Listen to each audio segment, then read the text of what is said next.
All right, good morning, everyone. We are going over Lab 5B, Water Resources, Personal Water Use, just referring to that chart where for this past week, these past 7 days, you should have been logging in your different water usage activities and then getting your final gallons per day or gallons amount of water used. And then we're looking at data representation, basically through Excel, making Excel sheets or Excel graphs of some pie charts and a histogram and different functions like that.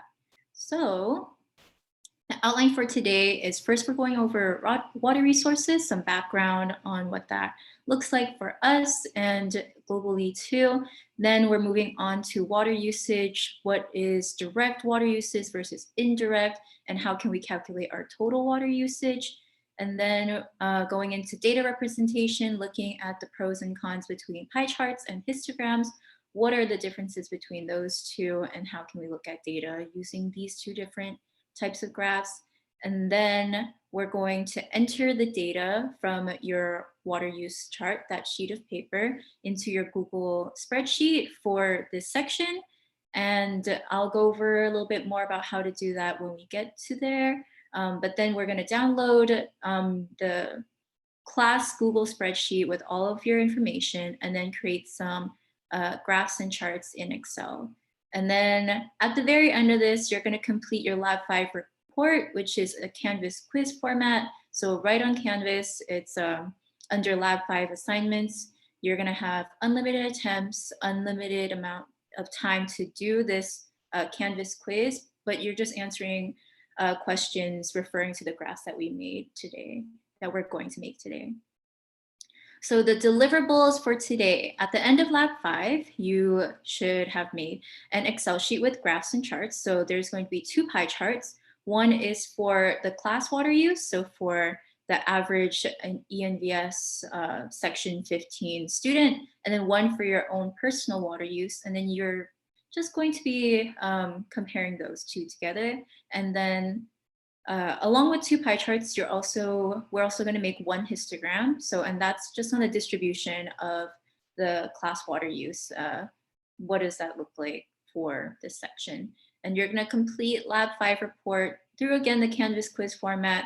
Again, no time limit. You can take as long as you want. There's unlimited attempts, but yeah, I guess I'll remind you again at the end of this, but make sure you do submit it at the end. I think it's been a thing where there are unlimited attempts, but people forget to submit it. And it's just a couple of short response questions, some calculations, but it's not super, you don't have to use calculations more than addition, subtraction, and then maybe getting the percentages of a few things.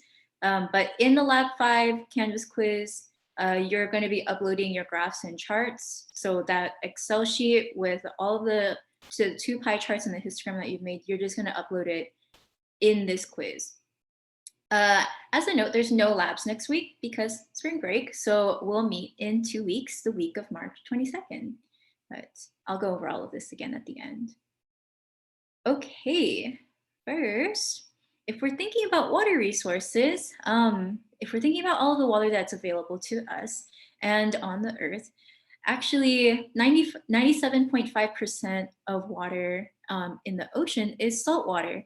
And that means that there's only 2.5% of Earth's water that is fresh water that we can consume.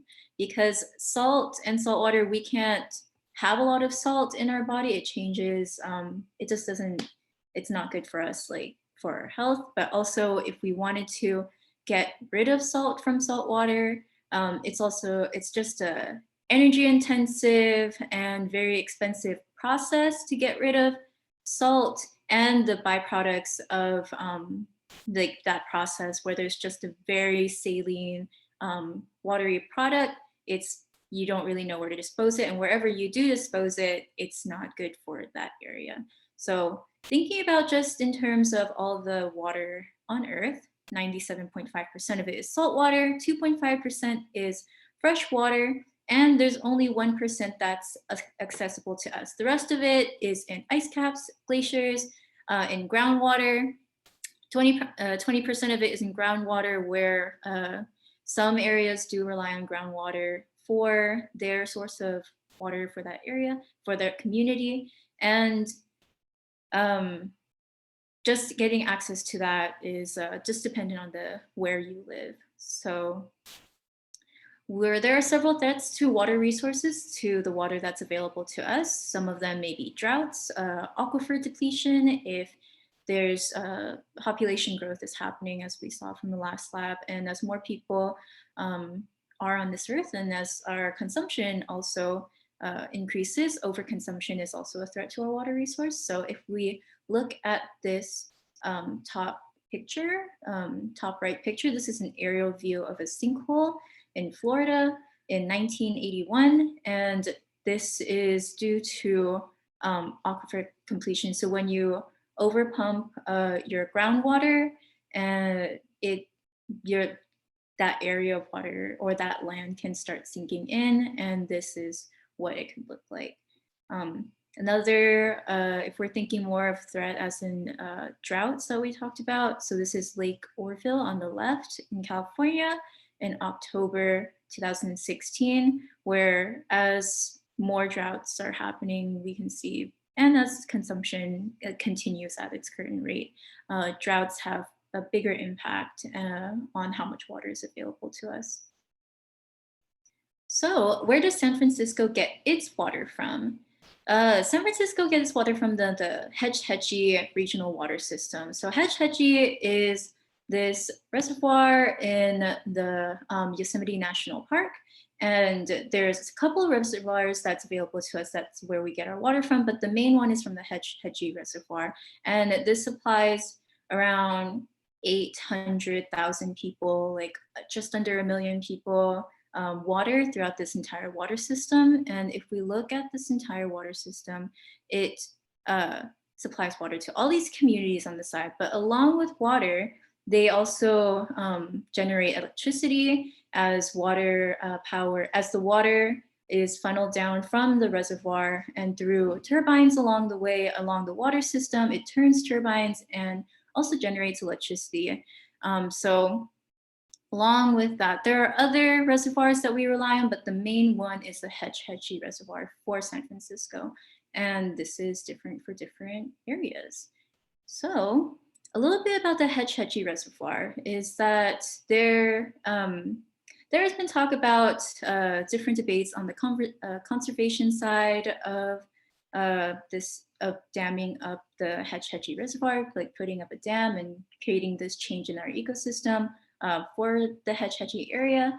So if we look at these two pictures, this is before and after a dam's been put in place in 1923. So right now it provides around nearly 238 million gallons of water to cities in and around the San Francisco Bay Area each day. And that is not an insignificant amount of water. This is a lot of water, but as you can see that there is a big difference in the landscape after the dam's been put in place. And every couple of years or so, there's conservation groups that pop up and say that we should take out the dam for Hetch Hetchy and put the ecosystem back to the way it was. But because considering how much water this reservoir does provide for us, unless we have a stable and a reliable amount of water to the same degree, it's probably not possible for us to undam it unless we find another like significant water source. So every couple of years, conservation talks come up with this and they try to undam Hetch Hetchy, but we're just very reliant on this reservoir for now. So if we're thinking about water usage and there's your direct versus indirect, and when you add those two together, you get your total water usage. Your direct water usage is the amount of water used by individuals at home for activities such as cooking, cleaning, or personal hygiene.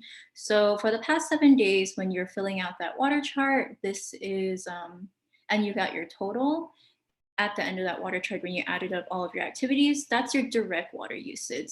So as for comparison, the average San Francisco resident, their direct use amount of water is 41.32 gallons per day. And this was in 2016. And if you compare that to the average American direct use, it's 69.3 gallons per day. And this is what we can directly see from tap to our own personal use. This is what we can measure ourselves. But there's also indirect water usage, where the amount of water used in the production of goods and services which are consumed by individuals. So this is what we can't see. So as an example, everything that we have right now, say our clothes or the phones that we use, it takes around, for specifically a smartphone, it takes around 3,190 gallons of water to produce a smartphone, to mine for the materials and create all the different steps in the process to make your phone. And it takes around, and it takes around 2,100 gallons to produce a pair of denim jeans and 35 gallons to produce 1 kilowatt of energy or electricity. And for electricity, it changes depending on what type of energy source you're referring to, either solar, coal, or wind, and how and the different technology for each of those process. But indirect water usage is something that we can't directly see, but it's still very much a part of our lives. So in order to get your total water usage, you would combine both your direct and indirect usage. So how can we estimate your indirect water usage? We would multiply your direct water usage by 17. So it's estimated that your indirect is around 17 times your direct usage, and for Americans specifically. So that's a little background on how we can have a better idea about water usage per person. Now, if we're thinking about how can we look at our own water usage, there is 4 pie charts. There are pros and cons for pie charts. So this is one of the types of graphs that we're making today. Some pros with pie charts is that they're great for comparing data within one single data set. If we're looking at this monthly budget for a college student, this pie chart at the bottom, we can see that there's a categorical breakdown of data. So we have our legend color-coded for different types of activities that this college student pays for. And it's also visually intuitive. We can see through this legend, we'll just compare for the different colors, the different types of categories that it's referring to for each type of activity. But some cons is that it's poor at comparing data sets to one another. So it needs to be a numerical value of data sets that are comparable, and there's not a lot of detail. There's only a limited amount of detail that you can look at within these pie charts, and that's something that's limiting for this. So if we're thinking about if we have a bigger data set and if we wanted to compare 2 different types of data together, we can look at histograms. So histograms, we have different bins within the histograms, or bins as in ranges of value or ranges of numbers that we can look at. So say if we're looking at distribution of patients by age and the amount of patients versus their age, we have bins. So the bins are just these ranges. So say we have ages 0 to 9, 10 to 19, 20 to 29, 30 to 39, and 40 to 49. We can arrange these into these different columns and then sort how many values can go into each of these sections. And so if we make our histogram, it would show up and it would look like something like this, where we have our age, the ages of the patients over the X or horizontal axis, and then the frequency or the amount of patients on our Y. And that gives us a better idea of the distribution of our patients and the distribution of the data that we're working with. So some pros of histograms is that we can look at frequency distribution, how often something occurs within a range. So in our last slide, we looked at the patient's ages and how many patients are in each age range. But we can also look at, as an example, in a population of 100 people, how often do we see IQ scores between 131 and 140? So if we're looking at big data sets, like around 100 different values, we can use a histogram to look at the distribution and compare the values that we're working with. So histograms are also excellent at comparing data sets to each other. So if we're comparing, as an example, going back to the IQ example, if we're comparing person A IQ score to person B's IQ score, we can do that by putting it into a histogram. And it also works well with large compilations of data sets. Some cons is that while we see the ranges of values in our bins, but we can't actually see the actual values themselves. So that while it's good at visually looking at the overall data set, that level of detail isn't available, and we can't really visually see that through our histogram.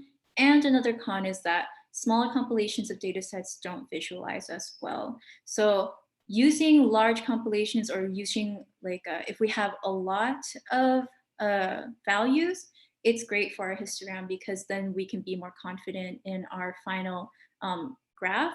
But if we have, instead of 100 values, if we have just 10, if we just have 10, our histogram, it just doesn't visualize as well. And there's also not a good level of confidence that might be, that we can see in our final graph, where we might be seeing a trend that isn't there if we have like less values to work with. Like maybe we could misinterpret like different patterns, and when it's really not that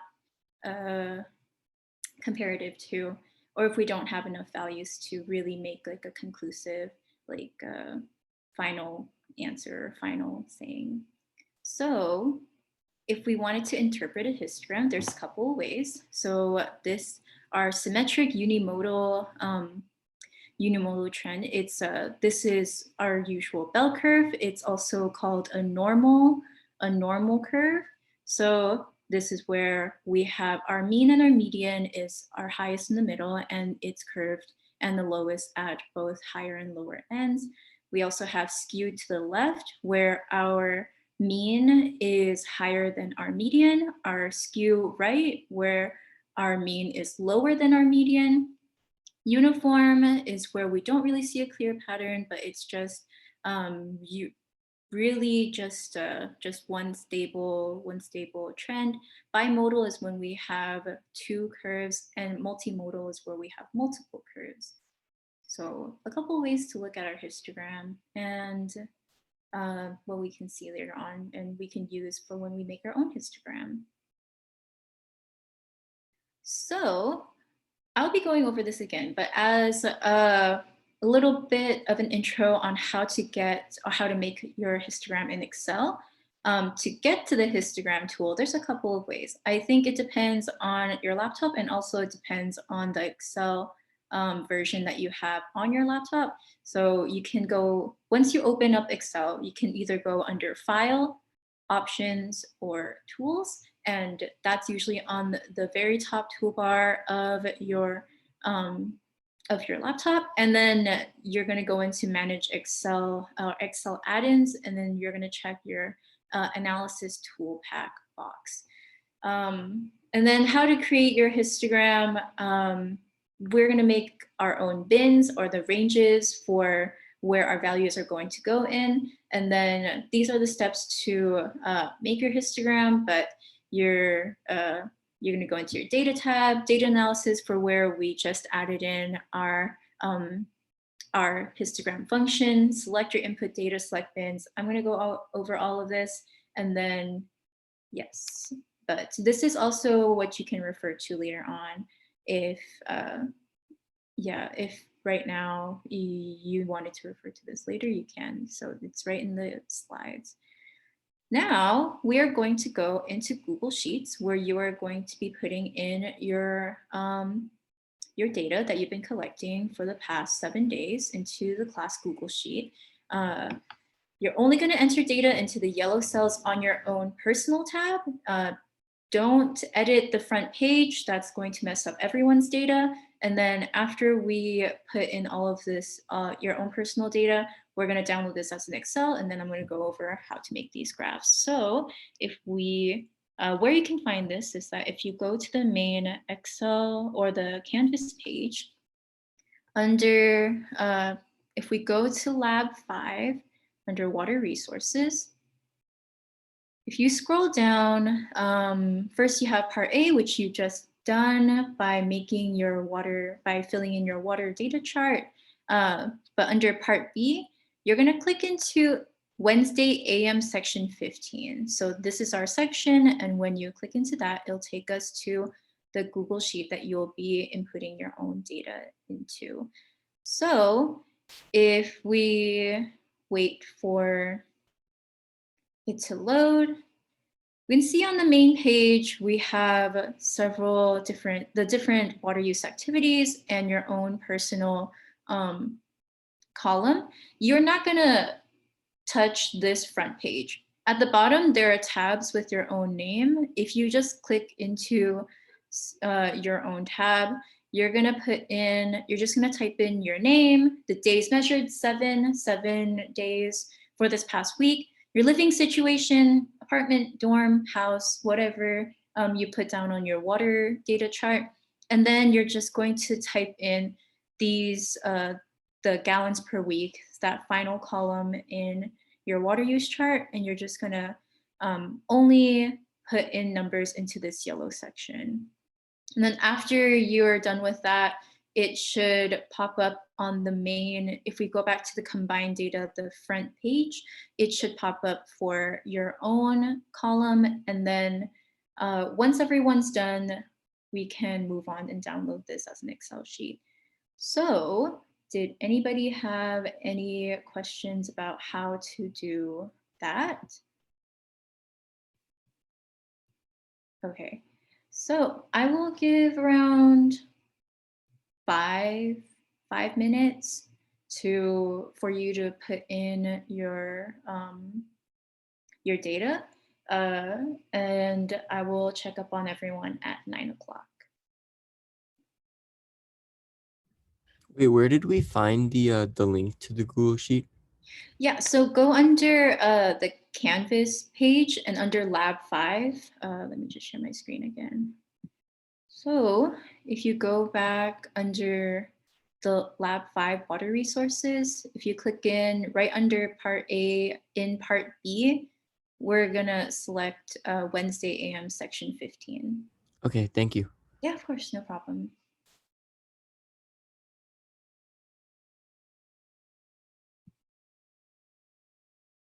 Recording again. Okay, so there are a couple of people absent today, so we are just going to adjust that in our Excel sheet. But from here, it looks like everyone didn't have an issue putting in your data. If you go under the File tab at the top, right next to the Edit tab, if you click on File, we're just going to download this as an Excel sheet. So all the way down this drop-down list, this very first option, if you hover over download, is Microsoft Excel. We're just going to click into that, and it's going to download our Google Sheet as an Excel sheet. So once that's downloaded for us, we're just going to open up this Excel sheet. And I'm going to wait for it to load.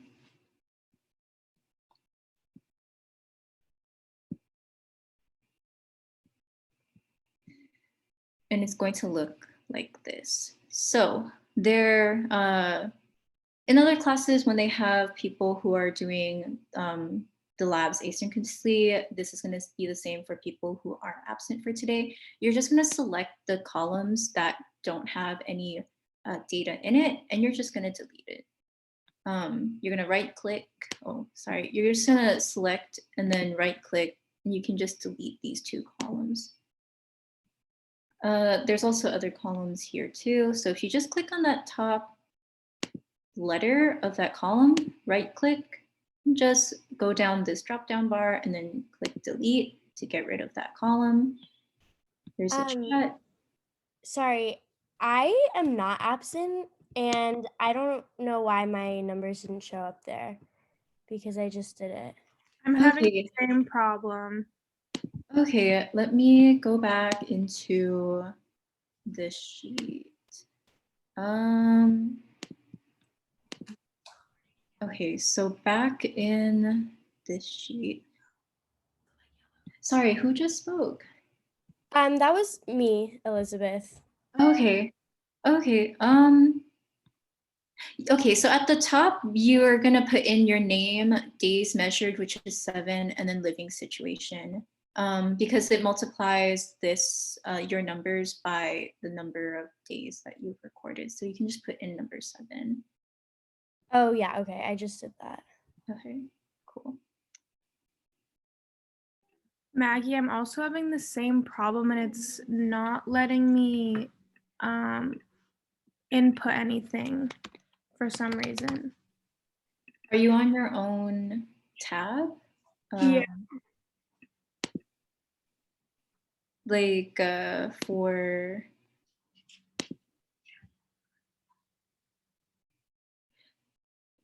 can you share your screen? Yeah.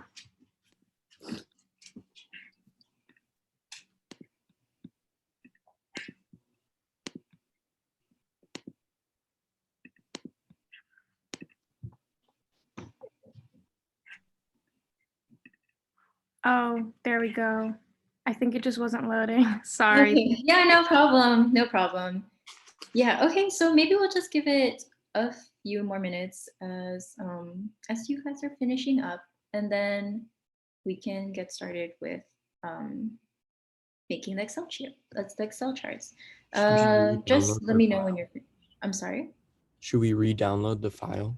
Yeah, after everyone's data's in, then we can re-download. So then we just need, it's nicer to make our histograms with more data values, because then it's we're not looking at trends that don't exist. So we're just gonna wait. Maybe just type into the chat whenever you're done, and then we can re-download the Google Sheets file.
Okay, so let me start sharing my screen again. It looks like there's just 2 people who are absent today, but same thing. Once we're back on the main page, it looks like everyone's done putting in their data.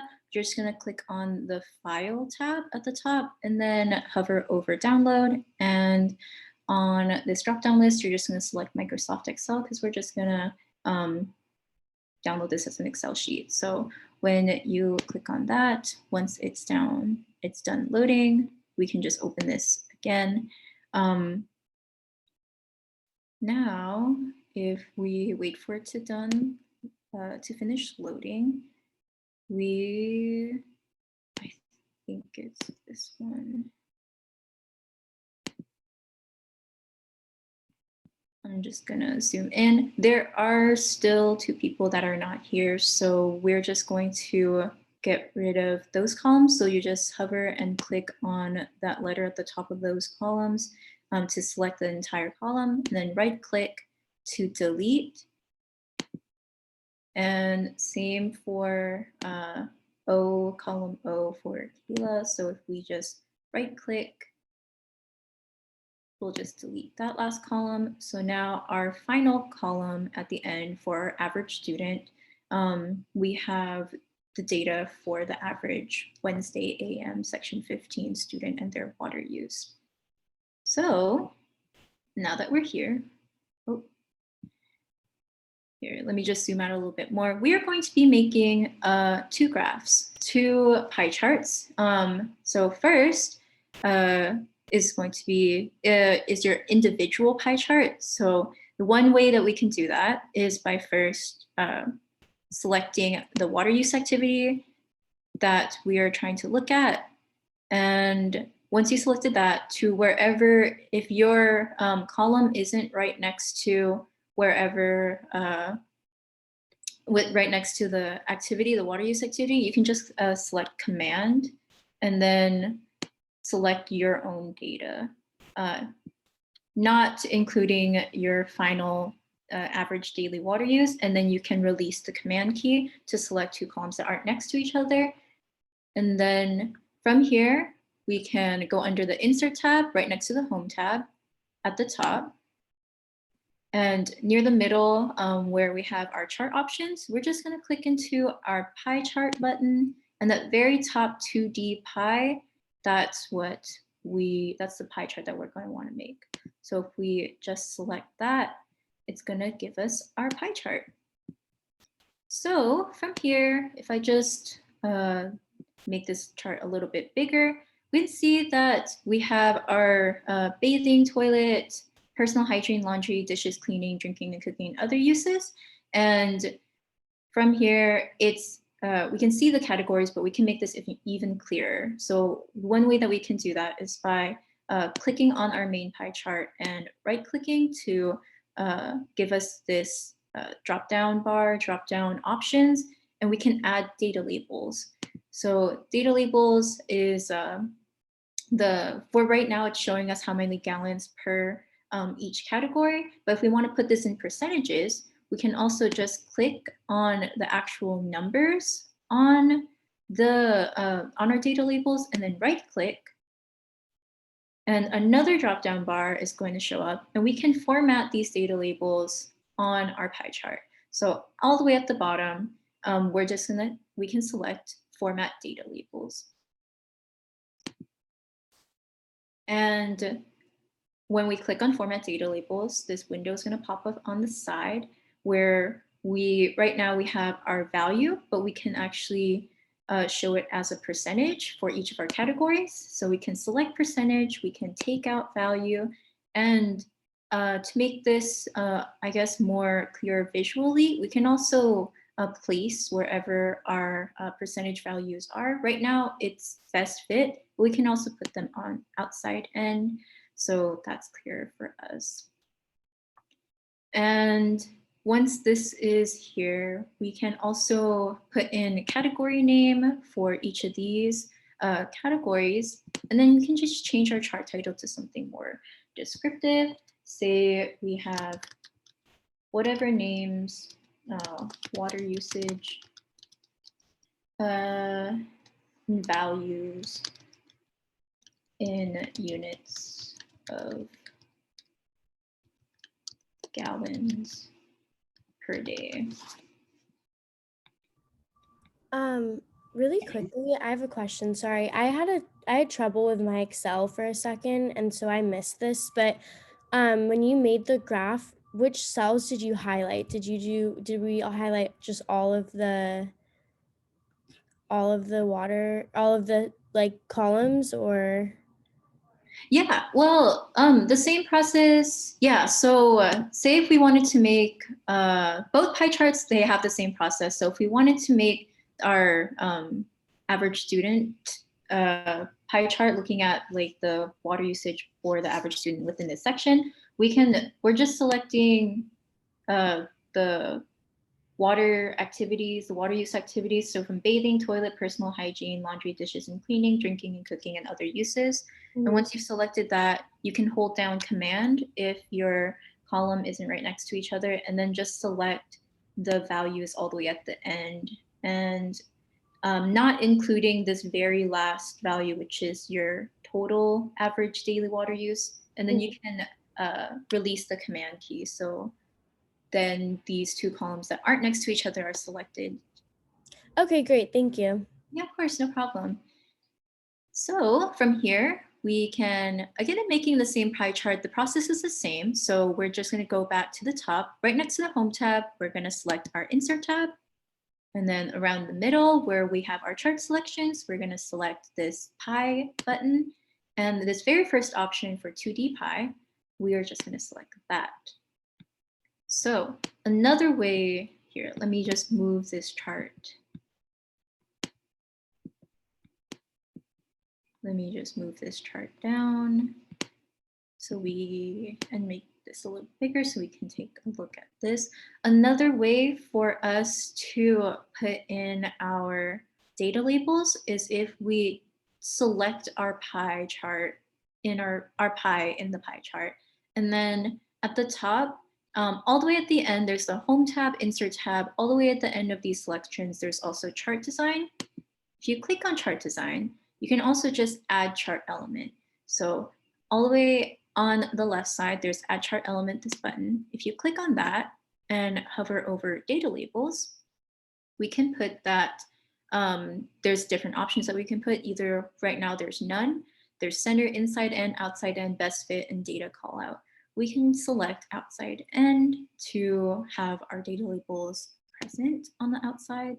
And that's another way for us to get our data labels. But again, we can format these data labels by clicking on them and then right clicking. If your format data labels window doesn't pop up or isn't like open right now, you can right click on your values. And then on this drop down list, go all the way at the bottom to format data labels to have this window pop up. So once it's there, you can, right now we have our values, but we can put in our category names and then put in our percentages, take out our values, and then everything that we need is, or all of the different categories and the percentages show up on our chart. And again, we can just change our chart title to something more descriptive. So say average ENBS 100L daily water use. And values in units of gallons per day. Something like that. It doesn't have to be exactly like this chart title, but the main things that you need for your pie chart is a title, your category names, and a legend.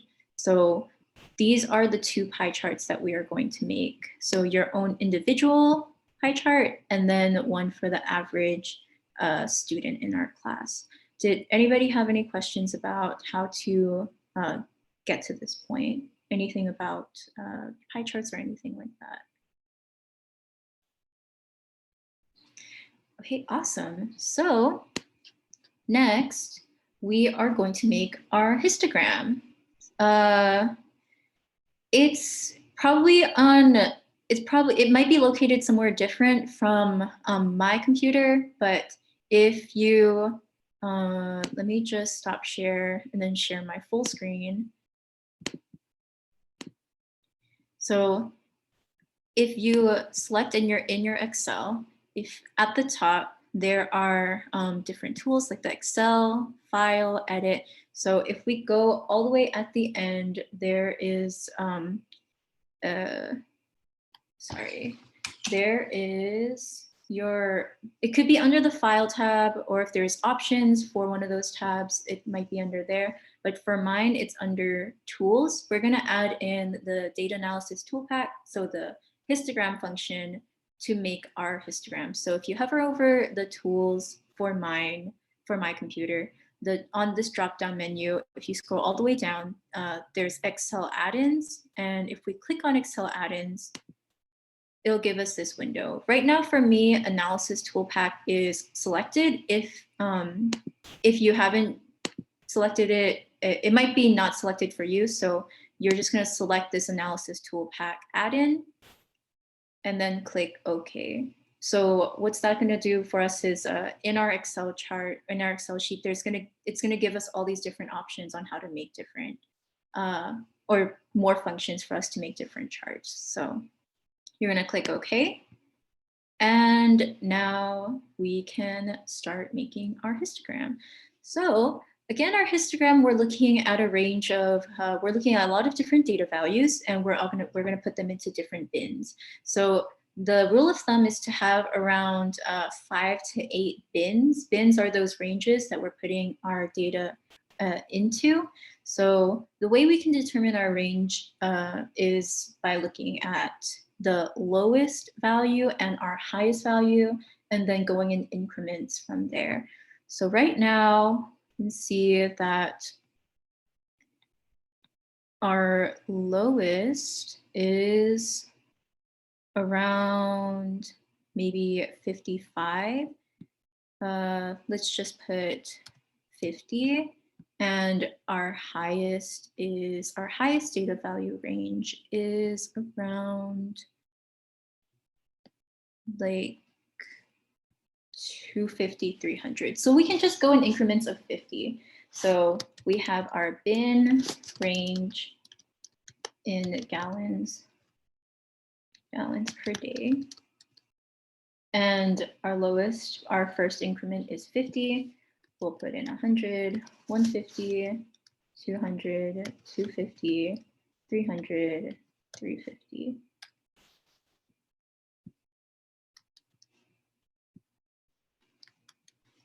So right now we have 2, 4, 6, 7 bins, and it's suggested to have around 5 to 8 bins, but this works for us. So from here, if we're going to put in the histogram, make our histogram, at the top, right next to the Home tab, there's the Insert tab, and if you scroll all the way down to the Data tab, we can just click into that, and at the end, there is our data analysis. Right under Analysis Tools, Data Analysis and Solver, we're gonna click into Data Analysis, and a new window is going to pop up that's giving us all of these different options of how to make different types of charts and look at data differently. If you scroll down right in the middle, we can select our histogram tool and say OK. And when this histogram window pops up, our input range is all of the values, the student values for water usage. So not this yellow cell at the end, but these values where we're just going to select and go all the way to the front. And we're just going to select this row. Our bin range is what we just made, the 50 to 350. So we can select this column, select our range, and what we're going to want to do is make sure that there's a place for our histogram to go to. So our output range, if you click on output range, we can now select an empty cell. Just select any empty cell wherever you want your chart to come out to. So I'll just select this cell here. And at the bottom, right under cumulative percentage, we're just going to select chart output so that it does make our chart for us. Did anybody have any questions about this part? Okay, so from here, you're just going to click OK. And I had a question. Yes. How did you get there, like to the histogram part? The histogram part. Yeah, so did you add in your histogram, like data analysis tool pack? Okay, great. So when you're there, let me just delete this then.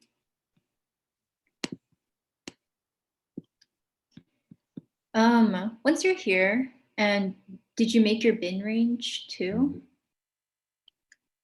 Okay, awesome. So once you're here, under data tab, all the way at the end, we're gonna click on data analysis.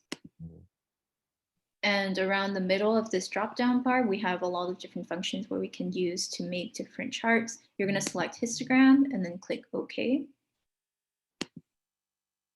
And now we can select our input range, which is all the values that we're trying to compare. So the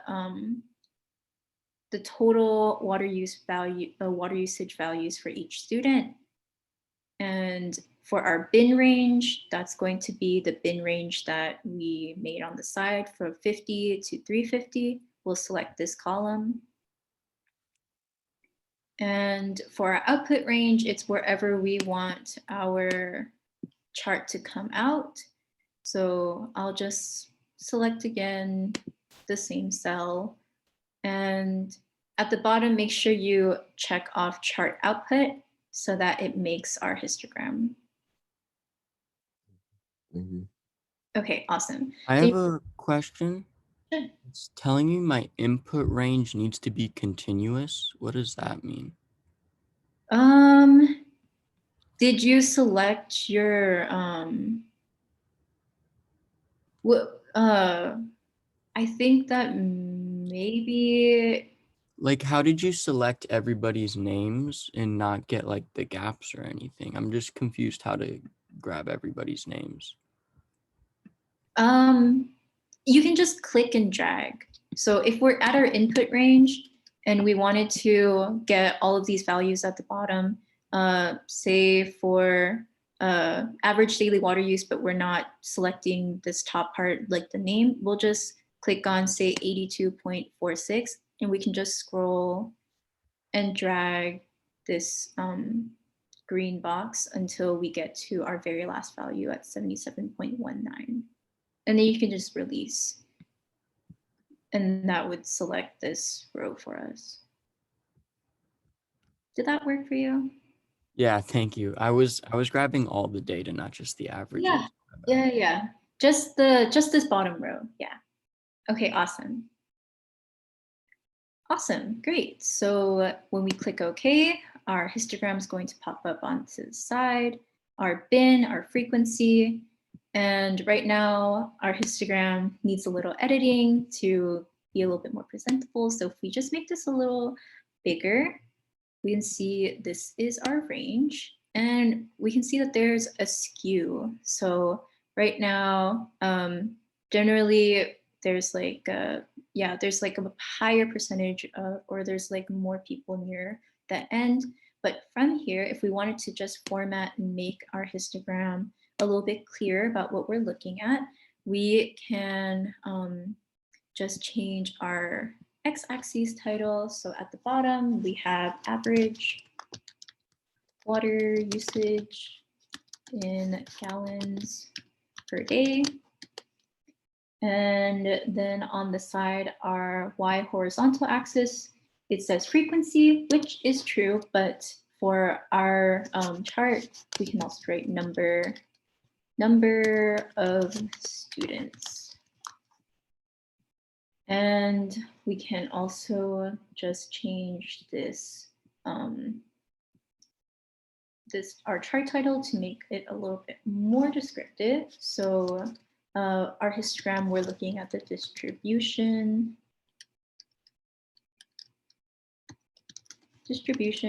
of ENVS 100L daily water use. You can also get rid of this frequency at the end.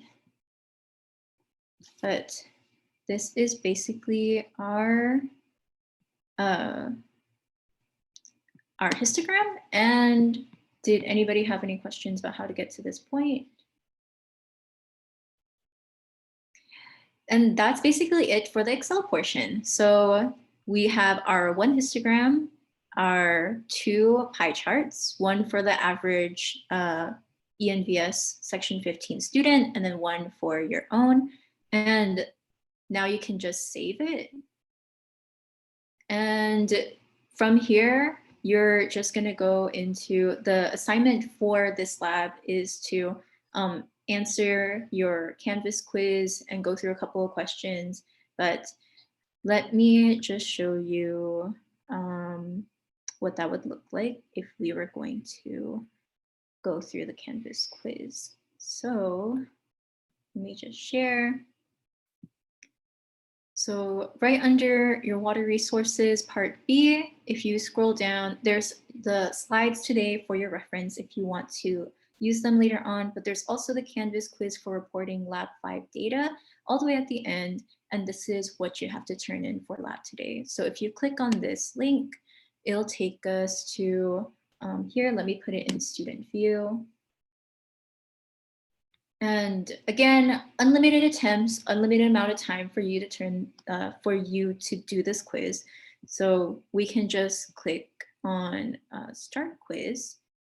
And you're just going to answer a couple of questions where at the top, what is the source of water for your hometown? So whatever residence that you were referring to, that so for San Francisco, that would be the Hetch Hetchy Reservoir. The reservoir, if you're not in the Bay Area, it's going to be different. So just do a little research and you're just going to type it in. But if you're in San Francisco, you'll write in the Hetch Hetchy Reservoir. You're going to just type in the hypothesis that you wrote on your water use chart. So all the way at the bottom when you're filling out your 7 days worth of data, it said to write your own hypothesis. You're just going to type that same hypothesis into this for question 2.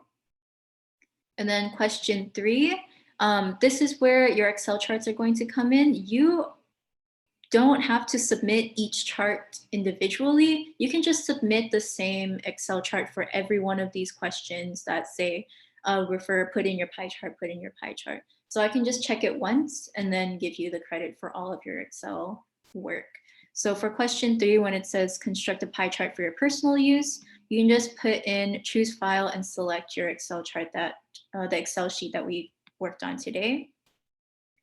Question 4, again, you can just select that same Excel sheet and then submit it for this question. Question 5, compare your direct water usage and the ways you use water to your average classmate. So this is when you're looking at both of those pie charts and then seeing, is there a difference from your own personal water chart to the classes, different categories, and how much the overall average class student uses. And you're to compare your water usage to that of the average US household. So compare your individual pie chart to this pie chart. And is it different? How is it different? Describe your observations. And then put in your Excel file again for the histogram portion for this question 7. And then you're going to look at the histogram that we made together and see and just talk about how is it distributed? Is it a pure normal? Is it a normal bell curve? Is it skewed? Which way is it skewed? Is it bimodal? Is there 2 different ranges or 2 different curves? And then you're going to upload your completed Excel sheet. So this is where you can do that. And then you're just going to do some calculations too, where if we're just looking at, or just like even right now, that's not actually, this is a calculation. You're looking at your average daily water use. So, and comparing that per day to the average San Franciscan that uses 40.60 gallons of water per day. And then do a little bit more calculations, and at the end, that's basically it for the quiz portion. Did anybody have any questions about that? Okay, so let me just share my screen again on the PowerPoint. Right, so again, the deliverables at the end of lab today is that you're turning in your Excel sheet with your 2 pie charts, 1 histogram. You're turning that in through the Canvas quiz. So where it says upload your different pie charts, your histogram and your Excel sheet, that's where you're putting it in. It's right into the quiz. Again, for this Canvas quiz, there's no time limit, unlimited attempts, and they're all short response questions. Again, as a note, there's no labs next week. We're meeting in 2 weeks because spring break is next week. We're meeting the week of March 22nd. And that is basically it for lab today. If you had any questions about how any more Excel things or about the quiz at the end, you can stick around and ask me that. But if not, I hope you have a good rest of your day.